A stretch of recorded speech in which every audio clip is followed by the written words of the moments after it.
And I'm going to start recording again. So I'm back. This is part 3 and probably the last part because nobody's has joined in tonight. I guess everybody's a little too afraid to join in tonight. Can't say as I blame you. After all, we are talking about fear. Uh,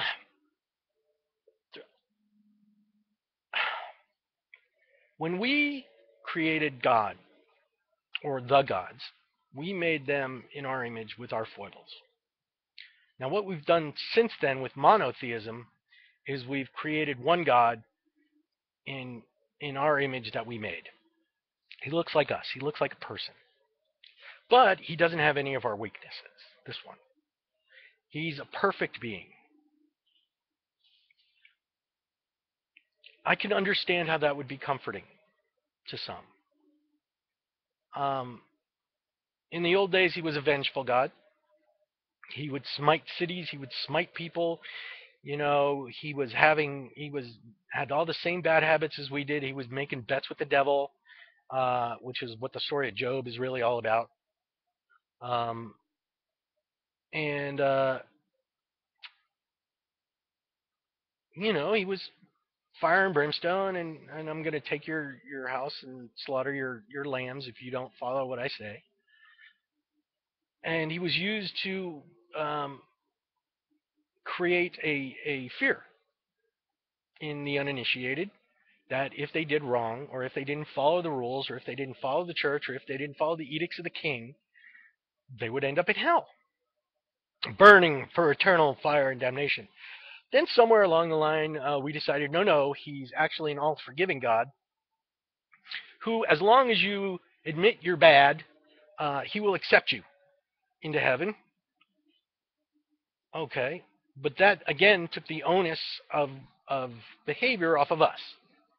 It puts it on God again, saying I can be as bad as I want as long as I go in and confess it, and I'm forgiven. It's all good. Okay, so that again, the responsibility has been lifted from us. There is no need for morals and ethics anymore because God handles it all. Um,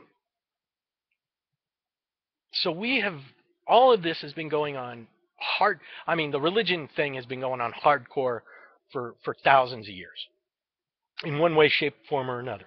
Every religion has done it. I don't care who you are. If you're a religious zealot, you're insane. The best answer you can hope to come up with regarding religion is, I'm not sure. I think this, I believe this, but I can't be 100% sure. And if you claim you're 100% sure on anything, you're wrong. Same thing with the atheists who say everybody who believes in it is a retard, and no, dude, no, they're not. And to a certain extent, it also gives people comfort. Which, okay, anything that helps keep you calm in the face of a crisis is worth exploring and keeping. But I'm also fairly reasonable. I don't rely on an invisible being who lives up in the sky and watches over me. I figure if there is a guiding principle to the universe, it's far too busy to deal with my personal shit. It's got a universe to run. So that was the second stage. That's fear. Okay, so they kept us ignorant and afraid. And being afraid is a consequence of being ignorant. Okay, so I've already talked about being entertained. We see it right now, dude. UFC is gladiatorial games. WWE is gladiatorial games. Football is an outright what's the word I'm looking for?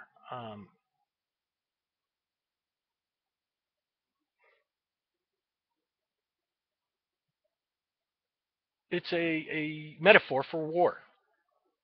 Think about it. We have land. We have one side who's defending this land. They are the home team. And then we have another side who is trying to take this land. They are the away team. And they fight over this piece of land. They go back and forth. And you get 4 tries to try and move your ball, move your encampment a distance, and then you have taken over that distance. And then they get their 4 tries. If you can't make it all the way to the end and take over the whole thing, then it's the other guy's turn. And that's the way it works. Back and forth. It's a metaphor for war. Don't ever kid yourself. Okay? And that's another form of entertainment. Oh, wow, man. Yeah, go. Football, yeah.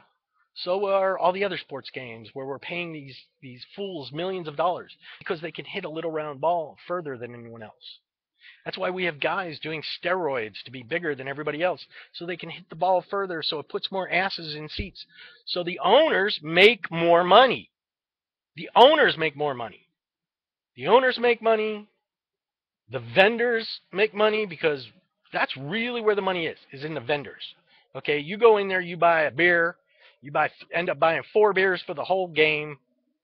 The vendors have now charged you $3 for a 20-cent beer in a 6-cent glass or a 6-cent cup, and you do it because you get to see your favorite team and you get to see either the Steelers make a touchdown, you get to see Hines Ward catch a pass, you get to see Ben Roethlisberger put on his jersey and get booed, whatever.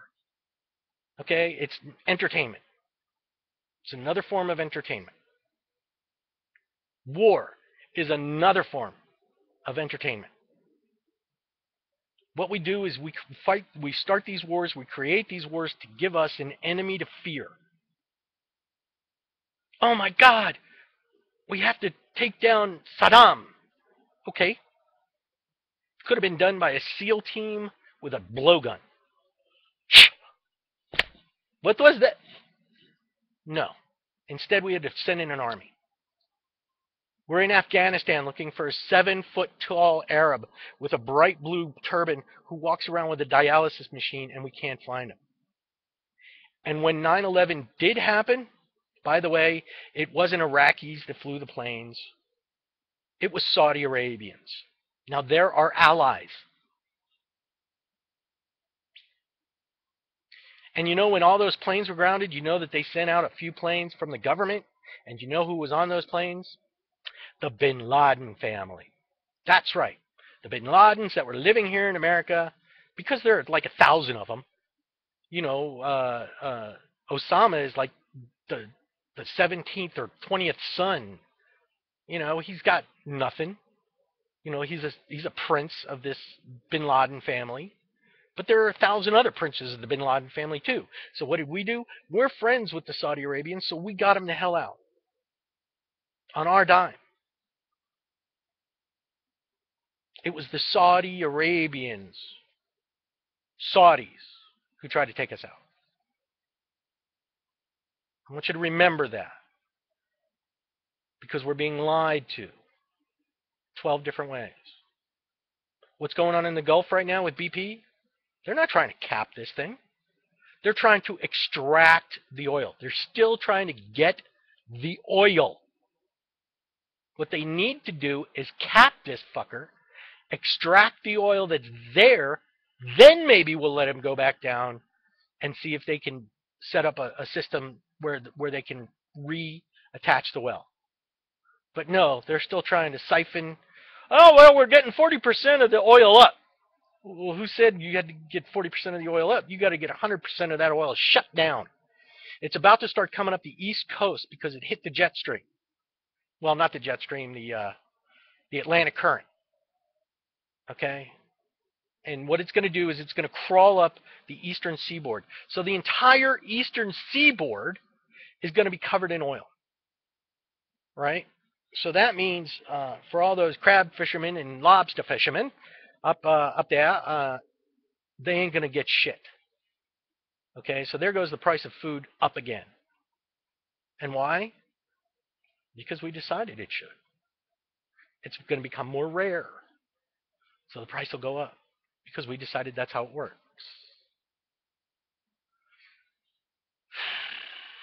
It's all about the fear. Keeping us in place.